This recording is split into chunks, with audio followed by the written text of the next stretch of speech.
Just think TV. Why everyone is quitting the 40-hour work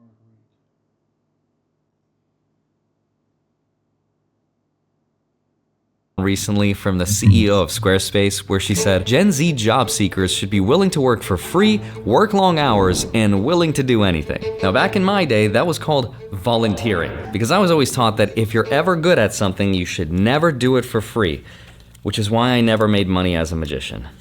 That's why I do it for free here on YouTube. But here's what's interesting. Do you remember a couple of years ago, there was this massive wave of resignations? More than half of the people surveyed in 2021, for example, said that they'd be looking for a new job in 2022. And a lot of those people actually kept their promise, because data shows that in 2021, as many as 47 million people quit their jobs, which was the highest year on record, until 2022, which became known as the year of the Great Resignation, when over 50 million Americans quit their job. Then in 2023, we got another wave of quitting, which became known as quiet quitting. And it wasn't just regular people quitting their jobs, but it was also the CEOs. Even though the average pay And I ain't gonna lie, I think that COVID was the reason for that because people had time to think about what they wanted to do and what they really wanted out of life. And at the same time, a lot of people was learning how to make money online because they couldn't go outside physically a lot. So in general, a lot of people actually had time to think and make a boss move with the money that they had. So it actually boosts the economy. So now everything changed, and I don't think we ever gonna go into another pandemic again because of that and because of the mindset that people got now. It's kind of like we caught up with the internet, and now everybody is, and the corporations and stuff, they got to catch up with the average person now because average people now are starting to break off. So it's going to be interesting in the next couple of years uh, how it's going to play out as far as the job market. paycheck of a CEO was $16.7 million a year, CEOs from companies like YouTube, BP, Walgreens also quit their positions. And that brings me to 2024, which some people are starting to call the year of the Great Resignation 2.0, because 3 in 10 workers are planning to quit their job this year, and most of those quits are attributed to Gen Z and millennials. In fact, quitting has become so popular that even this guy was forced to quit. So in today's video, I want to help answer a couple interesting questions like, what the heck is going on? Why have so many people quit their jobs in the last few years? And why are we still following a law that hasn't been changed since the 1940s about the 40-hour work week? And should you quit your job? There's a lot of really interesting data that I want to share with you about this. So with that said, let's get into it. Hi, my name is Andrei Jikh. Hope you're doing well. Come for the finance and stay for the jobs. Now, this video was inspired by another video that went absolutely viral about an MIT neurosurgeon who quit his job after working for 10 years, making hundreds of thousands of dollars working on people's spines and brains. And he's just telling his story way up in the mountains. And it really caught my attention because I thought, how could someone quit such a prestigious job after working so long and making so much money?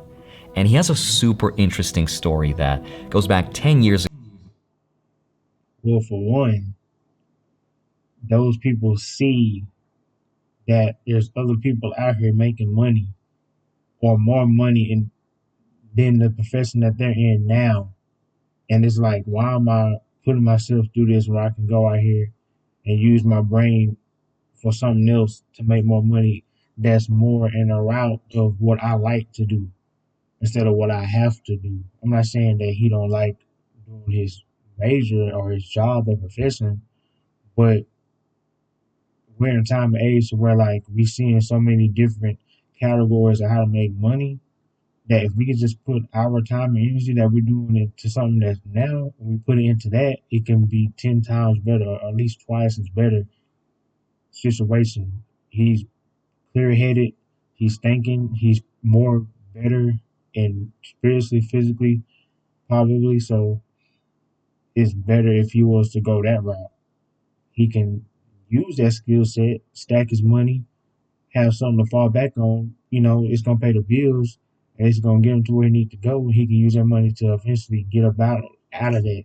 You know what I'm saying? That's what I think a lot of people are doing. That's kind of like an early retirement. It's like a financial freedom.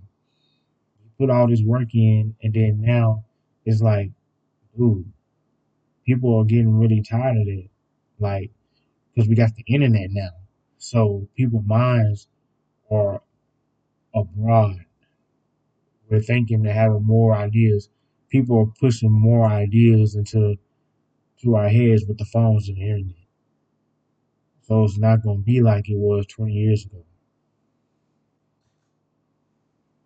Ago when he took this oath to become a neurosurgeon. And what he found out was that the surgeries would help people from time to time, but more often than not, the surgeries did not help most people. So he started to ask his patients questions about their lives, like what kind of job they had, whether they were stressed or not, whether they exercised, and what they ate, and how long they slept. And he says that throughout all of it, he found out something really interesting.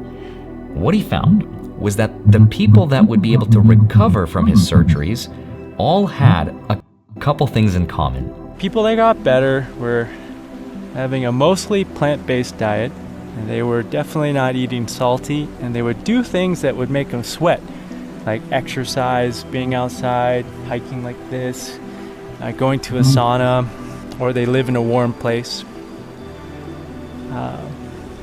They didn't smoke. They didn't drink much. Usually had a good social support, like loved ones, family members, children, friends. It's all a rat race to get you from that. Like you going to school, going to work, doing this 40 hours a week, 50 hours a week, 12-hour shifts, 8-hour shifts. It's over time gonna wear your body out. And then on top of that, you eat fast food that ain't good for you. Then on top of that, you're not getting enough exercise, not getting enough sunlight. You tired when you come home.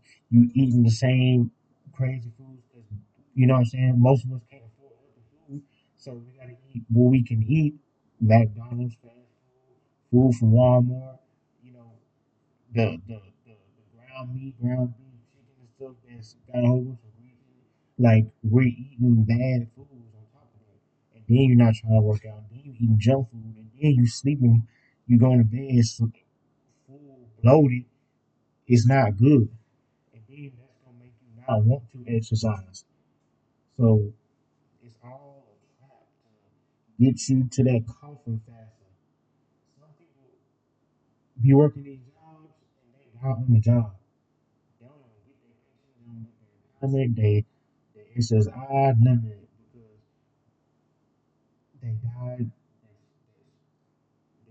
just saying, the died affects it, the sleep affects it, the family affects it. Because when you at work, you're not with your family. You at school, you're not with your family. Like you're working, like you don't have those bonds, like none of that. All that plays spiritually, mentally, physically to your well being. It's all what I like to say the work matrix, the food matrix, the school system matrix. Like it's all set up to you to get played. You have to pick the game and do your best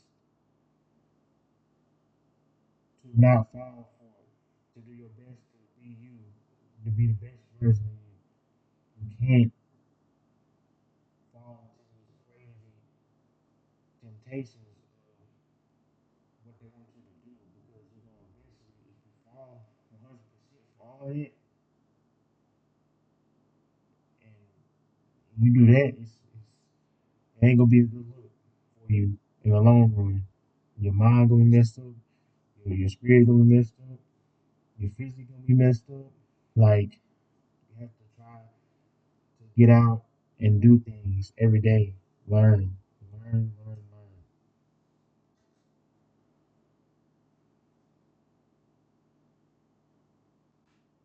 Um, like a way to socialize, they would sleep They would sleep like 8 hours every day. And they weren't stressed out, or if they had a stressful job or something, they found a way to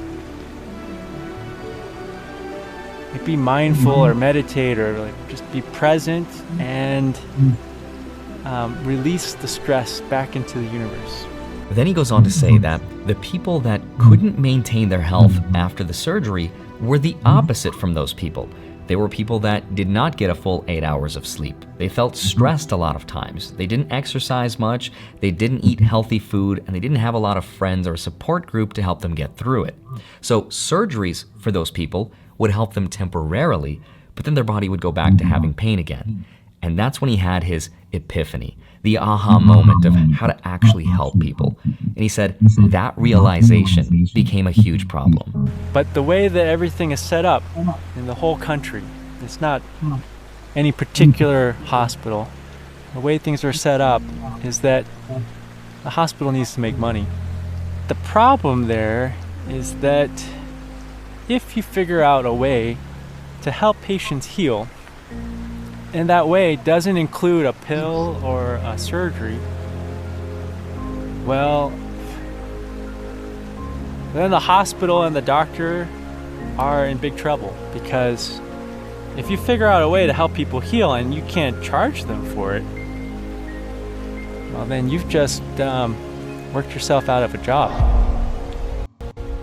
So once he had this realization, he said that he gained a lot of weight, he became sad and angry, and he realized that he couldn't continue working for another 20 years because he didn't think he'd live that long. So last September, he quit his job. And I really resonated with his story because I know how hard it is to work for something for 20 years only to realize that maybe that's not the thing you were supposed to do. So his story really made me wonder, why are people having these epiphanies and quitting their jobs? So the first place that I started looking at was at the data. And what I found was that more parents, are you doing enough to get your child into a top university? Do you worry whether or not you're doing enough? more people want to quit You're being brainwashed from a young age. That's what it is. You're being brainwashed from a young age. When you go to grade school, middle school, high school, they're brainwashing you to go and do these things. What you have to figure out is, what do you like to do on a personal level? What intrigues you? And understand that that career is a job and it's a business.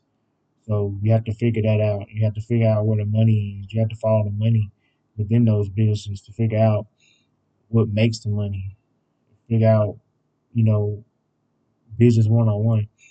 And then once you figure that out, you understand that the healthcare business, insurance, health insurance, dentists, eye doctors, surgeons, all that runs all together as long all that health stuff, as long as with on the other side, the law, uh, the prison systems, the court, the law, all the attorneys, police officers, and then you got, on the hospital side, firefighters, all those people are what I call cash flow.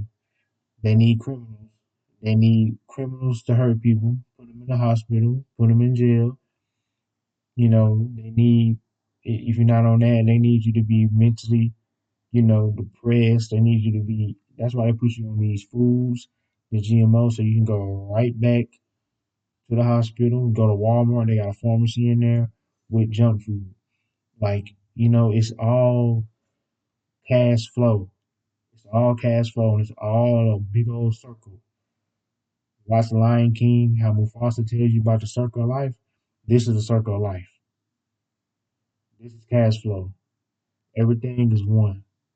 Everything works with each other. Everything is a chain. Everything is linked together. Money is flowing like this. All that. The same dollar is floating. It's floating. You buy junk food, you keep buying junk food, you're going to end up buying some medicine because you got sick. That's with that same dollar. And it's just flowing like this. all the way up to the funeral home, all the way up for the life insurance, all the way up to the funeral home, the grave, the burial, all that, and it's just flowing. So that's what it is. And it's everybody's job to figure that out. Quit their job today than ever before. Big tech like Microsoft and LinkedIn, for example, showed that out of 31,000 people across 31 countries, 46% of them said that they want to quit. And that is a lot more people than even during the Great Resignation, when only 40% said they wanted to quit. So I put that data aside and I wanted to look deeper at the surveys into what actual people were telling us why they were quitting their jobs.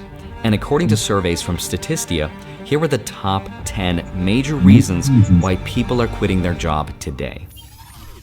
Reason 10 is because employers required a vaccine.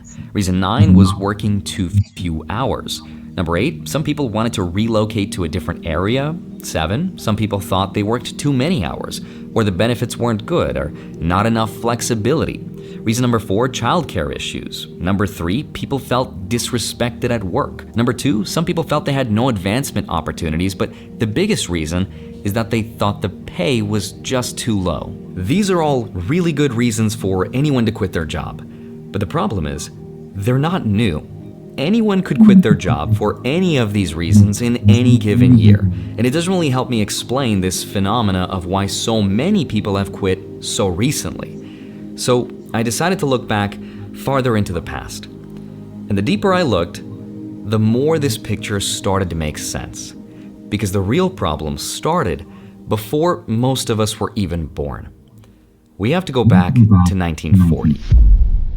That's when the FLSA, or the Fair Labor Standards Act, was changed from a 44-hour work week to a 40-hour work week in order to increase productivity. It was also then when we decided for the 2-day weekend how much someone would get paid working overtime, what it meant to be full-time and part-time. Now, those laws were based on the economic conditions and the productivity levels of that time. But here's the problem. Over the last 80 years, we've had a huge technological revolution. We invented automation, computing, instant communication, the exchange of information, the internet, AI, and all of that meant an increase to what's called productivity growth, meaning the same worker could now do way more work in a shorter amount of time. And data shows that since 1947, productivity growth has skyrocketed. So here's what all that means. If we take two people, one with access to 2024 technology and one with access to 1947 And that's the thing. Like corporations, they're not gonna change that because they're benefiting from that. The pay that you get from your job, if you work an hourly job for 40-hour work week, an hourly job, that hourly rate that the company's paying you, that's a profit. They're not losing no money out there. That's not nothing in them. That's not even hurting them. You actually are worth probably 3 times more than that, but they expect you to work on that salary, that hour rate, 3 times harder. They want you to work 3 times harder than what you actually working. That's why me personally, when I work my job, my 40-hour work week, my 9 to 5, I work within that hour. I'm not doing no crazy over the top work within 1 hour. Because that's what they want you to do. That's what they scam you at. You get paid a certain amount of money within that hour. You work with how you think your hourly rate of work within that hour needs to be worked. Don't go over it. Don't go less. Stay right there in the middle until you get an increase in pay. Then you start doing more within that hour when they increase your hourly rate. Then you start doing more because they want you to go 2 or 3 times more within that hour of work when they know good and well that the hourly rate that they're paying you is a profit. that money they already made is not even affecting them, and the money that they are making, they're not even giving it to you. They're holding it for bonuses for probably a couple more levels that's right under the CEOs. That's it. Them only people that's actually benefiting from that, the higher ups in the company, and they barely, and the CEOs barely want to give them that. For the bottom man, the people at the bottom that's struggling, doing all the hard work and labor, they're not paying them people nothing.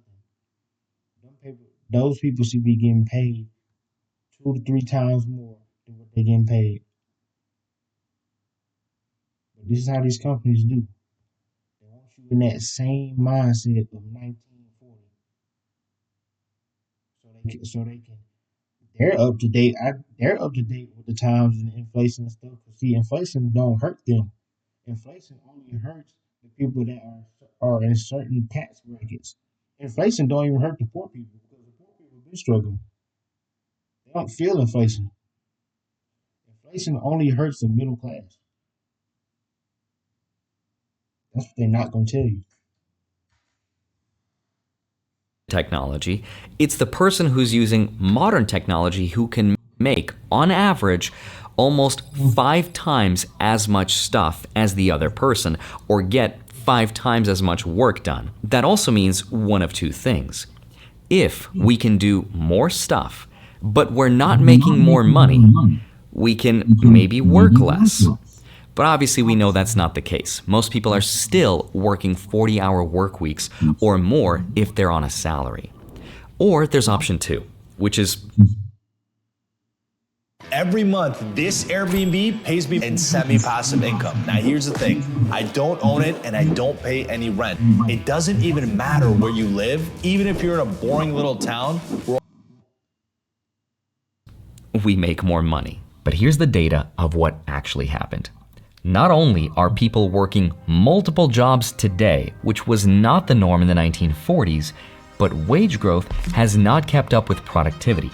In fact, it split sometime in the early 1970s. The question is, why did it split? And the answer is pretty complicated because there's a lot of reasons, so I put together just a few of them. There was something called the Taft-Hartley Act of 1947, for example, which restricted the activity and power of labor unions. And that led to the decline in union membership and union power. This law stopped allowing unions from making donations to federal political campaigns, which meant less representation for the workers. Then in 1962, there was the investment tax credit, which encouraged businesses to invest in new machinery and technology, which increased the development of automation and efficiency. Then we got 1974 and the Trade Act of 1974, which encouraged companies to relocate their manufacturing overseas.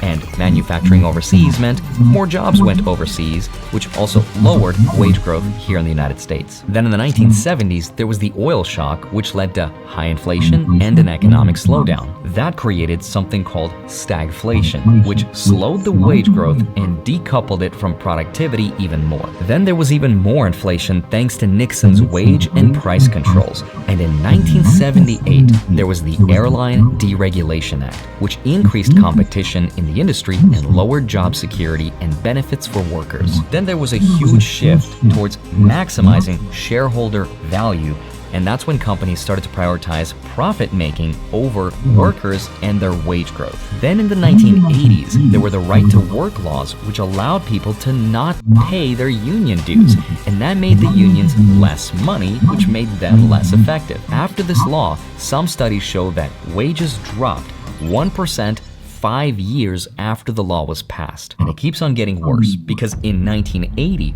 the same thing that happened to the airline industry happened to the trucking industry with the Motor Carrier Act of 1980, which led to deregulation, which increased competition and lowered job security and benefits for workers. And then we got the 1990s, and the world became more globalized. The nations of North America are ready, strengthened by the explosion of growth and trade, to recognize that there is no turning back from the world of today and tomorrow.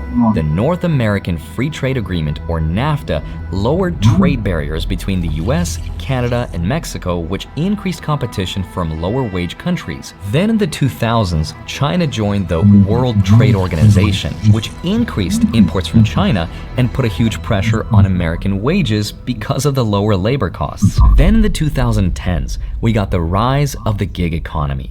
We got apps like Uber and Lyft, and those apps were great in allowing people to make more money, but it also led to the gig economy, which came without the wage protections and the standard employment benefits. Combine all of that with the crazy growth we've seen in the stock market and in real estate due to liquidity as a means to pay the debt from our past, and you get the world as we know it today. All in all, these are some of the reasons why workers today can get a lot more work done, but why they get paid less for it. And the expectations for workers are higher than they've ever been before, and that has led to burnout. But I also think there's one more thing. Like I said, this has been building for 80 years now, and what's led people to the edge of this burnout to quit was the pandemic. But really, the best answer that I could find that helps explain all of it is this. People have been living to work for a very long time, and I think the pandemic brought that moment of reflection for everyone. What do I want to do? What makes my heart sing? And people are thinking, if not now, then when? And I think she's absolutely right. Before, the mentality was, we should live so that we can work so that we can pay our bills. And that was the illusion that we all believed in as long as the times were good. Back when cars and houses were more attainable, when food was a lot cheaper, when gas prices weren't so high, when utility bills were more reasonable, when restaurants didn't ask for a tip for every single transaction. And then we got the pandemic, and the global economy was shut down and everything was brought to a standstill. So the government tried to bail us out by printing trillions of dollars and causing an excess of 20% inflation over the last few years. And that was the moment when there was this mental shift in how we thought, not just about our jobs, but about our lives. Because we went from living so that we can work to working so that we can live. Because if the jobs we work impact our mental health, which has a direct effect on the quality of our lives and how long we live for, I think that's why people are rethinking everything and prioritizing and maximizing for happiness instead. And I think those are the reasons for why these changes are taking place in the last few years. And I think you're going to see a lot more of these stories about more and more people wanting to quit their jobs. A recent survey, for example, noticed that out of 1,000 people polled, roughly a third said they'd be looking to quit and start a new job soon. And the highest percentage of those people came from people between the ages of 18 to 34. And that makes perfect sense to me, because when you're younger, you tend to move around a lot anyway because you're still trying to figure it out. But I also think there's this effect that the younger generation sees the outcome of the older generation. They look at the economy and everything that's going on, and they make the choices that they do. Which isn't to say that they're good or bad, that's a separate discussion. But one thing that I think is true is CEOs are not going to watch this video and be like, this young man has a point here. Let's pay them more and allow them to work less. So I think the only other question that I want to help explore is, should you quit your job? And the answer, of course, is that it depends. I actually took a quiz from the Washington Post about my job making videos here on social media. I'll leave a link for it down below, but I consider myself to be extremely lucky because even though these videos take a lot of work to make and I'm a one-man team, I don't have any editors. I'm the only person. Now, having a job is a blessing, and I'm always grateful to have a job. It's just it's just that you need to know how and what you want to do with that job. It's the mindset. It's how you're doing the job. It's how you're working the job, and what are you trying to get out of the job. And if you know what you want out of the job, and you know why you're there, then you're good. Like you know what you want. It's all about what you want. Now, if you just working a job and you don't know what you want, then I encourage you to find what you want to do. It's how you're doing it. It's how you're working the job. It's how you're doing it. Me, like, I'm working the job so I can stop working the job. like I'm working a job, so I won't have to work a job no more. If y'all get what I'm saying. So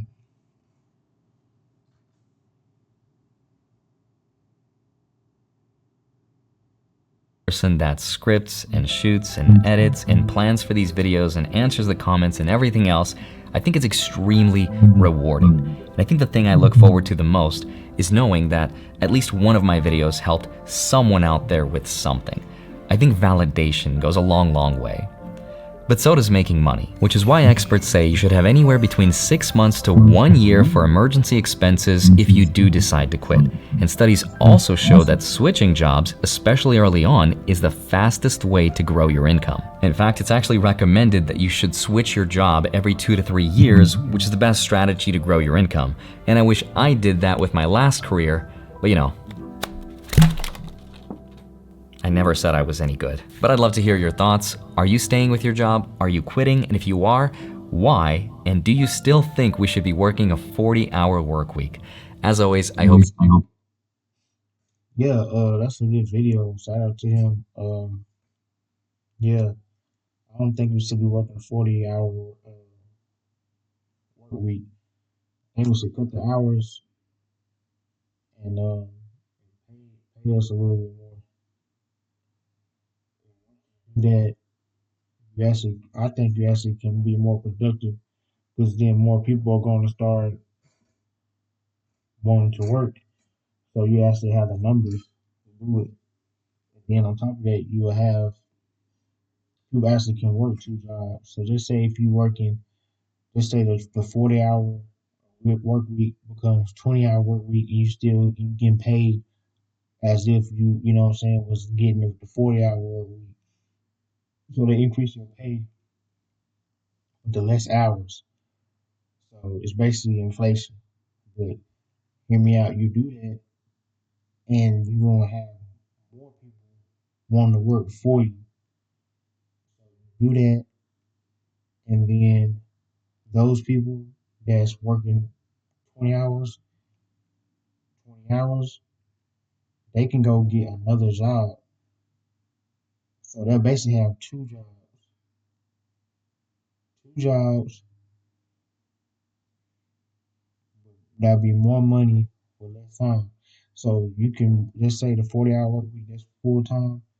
So you cut it down. The new 40-hour work week is a 20-hour work week, and you getting your same pay as if you making 40. So now that person has time to do what they want to do. In that time, they can go get them another full time job that's 20. So now they're still working 40 hours a week, and they're actually getting paid more. They actually are actually making profit um, with the two jobs. Like that's one option they can do. And then if not, you can have time to go to school, go to school, be home with the kids, family, whatever you want to do. That'll be way much better than doing a 40-hour work. I think it's gonna have to change eventually. If America wants to do right and the corporation want to do right by the people, then they'll look into it and they'll do something like that. But I don't think they're gonna do it. People are still too stuck in their ways. You got stuff that's going on since the early 1900s. I'm my people, I'm black. Like I'm a black American. Like segregation was just we just came together in the '60s, late '60s, early '70s. So and stuff still haven't really changed since then. So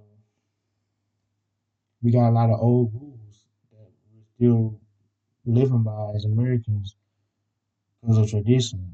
So a lot of that stuff gonna have to go if America want to grow. If not, people gonna start doing what they want to do. So